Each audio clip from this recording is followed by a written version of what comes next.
Praise the lord. నేటి దిన వాగ్దానం. నీతిమంతుల త్రోవను నీవు సరళం చేయుచున్నావు. యెషయా గ్రంథము 26వ అధ్యాయము 7వ వచనము.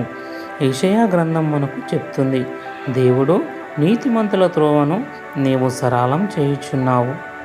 ఇశ్రాయేలునకు దారి మృదువుగా కనిపించింది. వారు తమ అవిధేయతకు దేవుని తీర్పును అనుభవిస్తున్నారు.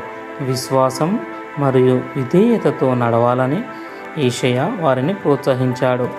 యేసును విశ్వసించే వారిగా మనం దేవుని గురించి మరింత తెలుసుకుంటాం మరియు విధేయతతో ఆయన మార్గాలను అనుసరిస్తున్నప్పుడు ఆయన నమ్మకమైన పాత్రపై మన విశ్వాసాన్ని పెంచుకుంటాం. జీవితంలో మన మార్గం ఎల్లప్పుడూ సాఫీగా కనిపించకపోవచ్చు లేదా సాఫీగా అనిపించకపోవచ్చు, కానీ దేవుడు మనతో పాటు ఉన్నాడని, ఒక త్రోవను సరళం చేయుచున్నాడని మనం ఆయనపై నమ్మకం ఉంచడం ద్వారా మనం భరోసా పొందవచ్చు. ప్రార్థన.